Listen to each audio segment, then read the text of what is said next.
上一集我开始了8天的 TMB 白朗峰环线挑战，没想到第2天就遇上了最难的一段路，连续6个小时一直上坡，让我走到怀疑人生，甚至一度想要放弃，要不要提早退出？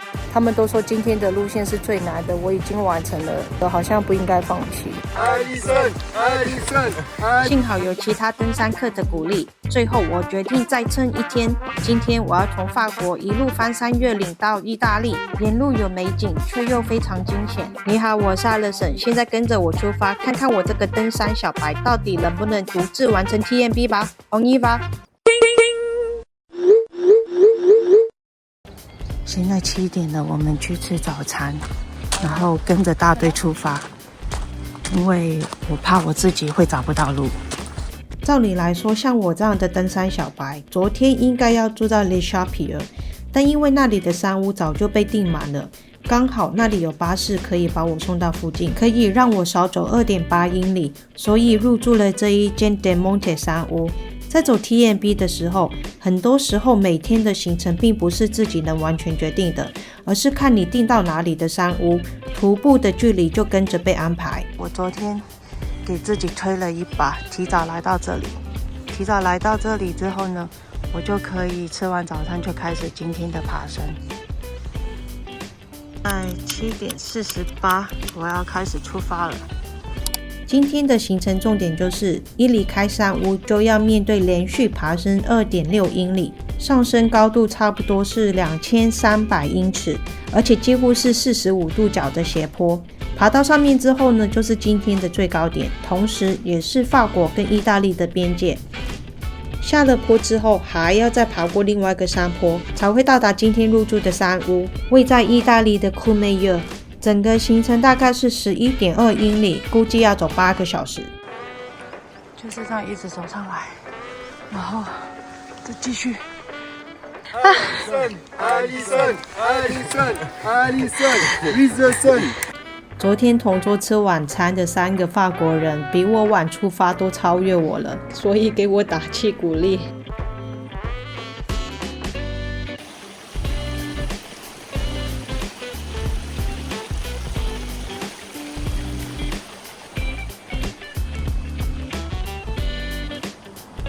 我要走他们现在走的，如果一不小心就会整个滑下去耶！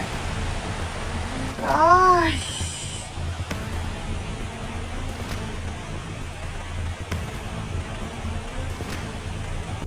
You wanna go first? Sure.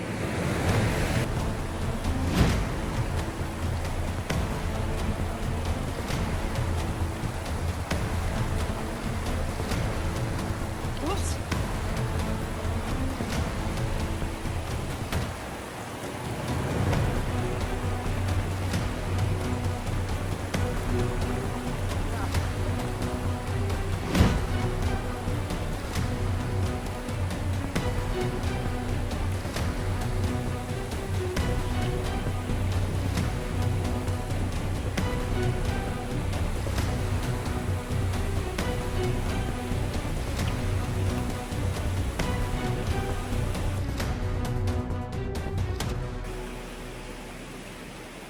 有惊无险，必须要好的鞋子。我今天才退房的山屋在那里，从那里一直爬上来。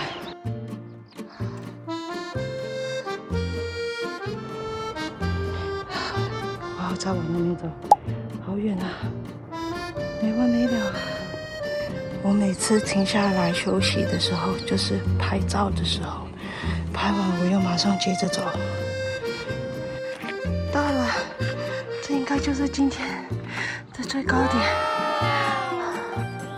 现在9点45，我到达今天法国跟意大利的边界。Côte la Seine， 应该是这样念。经过2天的实战训练之后，终于按照路标所预计的时间到达一个地方，耶！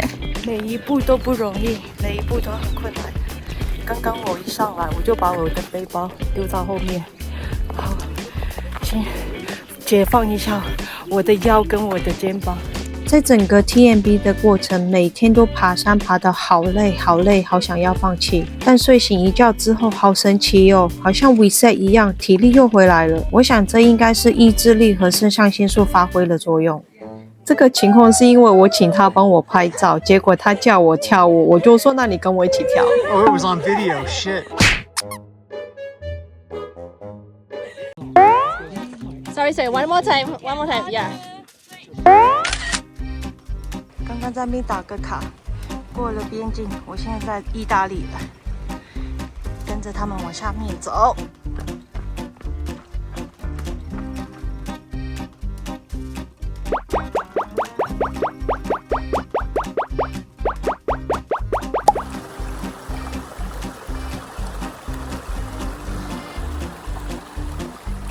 在这种平坦的路上，通常就是我补防晒、补护唇膏的时候，因为水喝不够，而且一直在吹风，所以皮肤都超干的。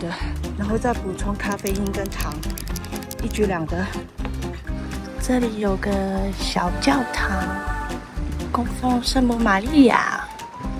上面那一间就是 Elisabetta， 但是我就不上去了。有体力的可以走上去休息一下。吃一些东西，但是我要赶时间。结果因为这里岔路有好几条，我不确定应该往哪一边走。我迷路的大概10分钟，浪费了很多体力，最后决定往这条路走。前面是刚刚跟我同行了一段路的3个日本男生，看着他们这样走在一起，好像在看日剧哦。啦啦啦啦啦啦啦啦啦！原来我后面风景这么美。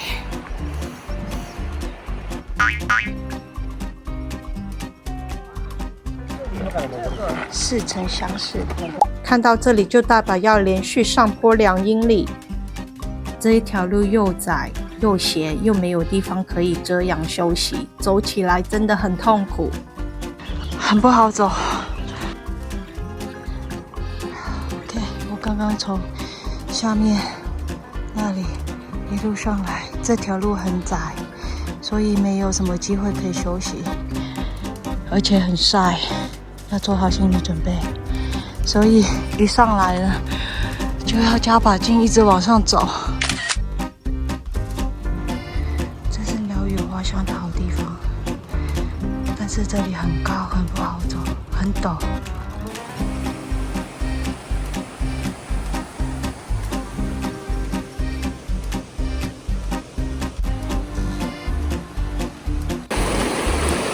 休息一下。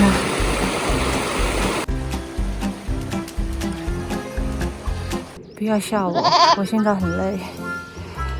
我把这个护脖子的在溪水那边弄湿之后呢，就套在我的脖子上，因为我已经有点晒伤了。然后把脸也照顾起来，因为这边太阳实在太大，这一路都没有遮阳的东西。然后把鼻子露出来，我还可以呼吸。这目前是我最舒服的方法，而且一路上很多蚊子。这样子我呼吸大口呼吸的时候，蚊子就不会跑进去了。这个高点无止境啊，你以为已经到了最高点，结果呢你又看到另外一个高点出现。如果我说我现在想要停止我的 BNT， 我已经语无伦次了。如果我说我现在想要终止我的 TMB， 会不会很俗辣？好纠结哦！我好像要走到那里去耶，最顶端。Oh my god! Feel the rain on your skin, no one else can feel it for you, only you can let it in. 请原谅我的歌声，因为版权的关系，所以我只能清唱。每当我害怕或是想要放弃的时候，我就会唱这一首 Unwritten 来给自己打气。用石头打个卡 ，OK， 可以放这里好了。OK，Grazer，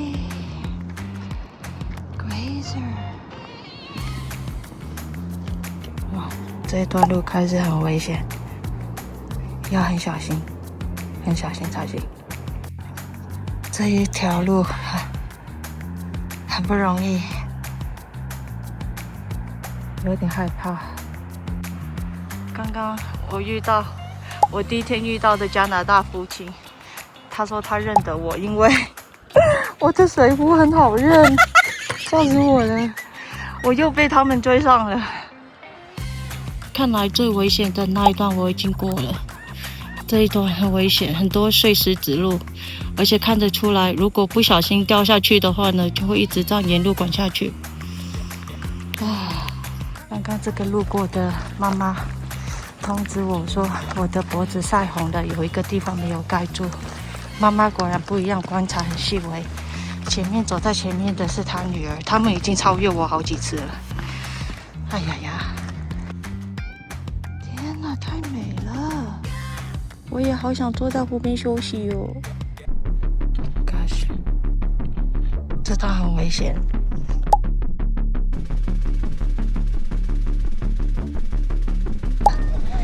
我现在准备好了，我要往这边走，一不小心就会滑冰滑下去。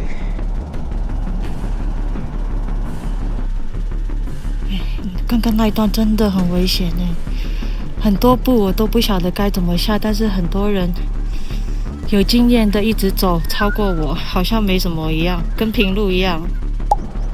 这是什么意思？看到让我有点害怕，我要往那边走。终于有一个树可以遮住我一下，让我在这里休息。我已经一直走，没有停，不晓得多久了。再去库莫耶的中途遇到这个湖，然后上面是缆车，不晓得打到哪里。哇，好想跳下去游泳啊！这里好可爱，还放椅子让你在那边晒太阳、看星星。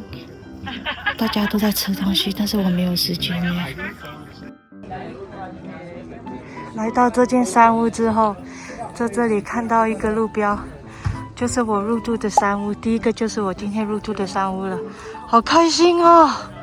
走这边，这一区就是库马耶，这里有缆车可以上来，然后我要走这边去我今天入住的山屋，我的山屋就在那里，某一栋就是了。到了，好，现在他带我去房间，这里洗澡要另外付2欧元，只给你4分钟，每4分钟2欧元就对了，看你洗多久。太厉害了，我佩服我自己。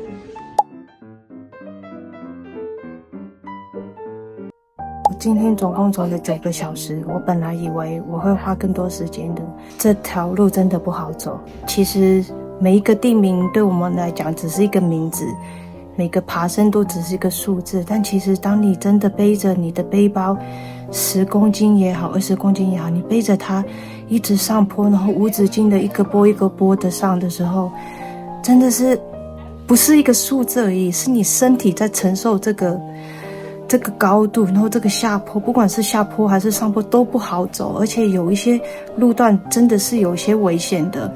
我是有好几次觉得说，哇，我不玩了，好想回家哦。但是你看，我今天又完成了，而且我目前感谢主，我都没有任何的失误。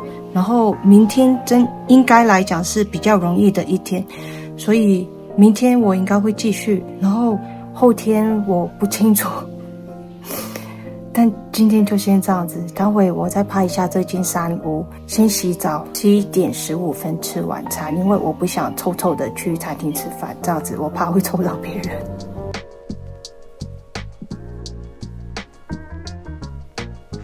跟每一间山屋的规定不一样，这里有规定你要带那个轻便的那个睡袋，然后包包不可以拿进来，鞋子不可以穿进来。窗外的风景，这一个窗看出去更可爱，因为它放了一盆花。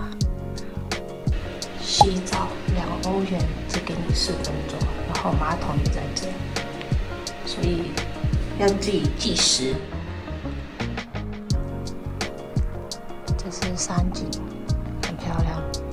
然后从这里还有一条路可以去库马耶。刚刚有个女生，他放弃了。现在已经几点了？5:45，他还要2个小时才可以到库马耶，所以现在想说能不能 check in， 在这里过1个晚上。本来这里有个缆车是可以让你一路这样搭到库马耶，但是已经关了。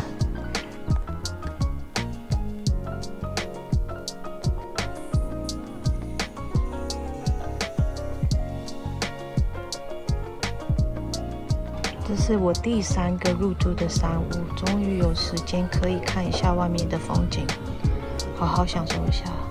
前2天都累到不行了。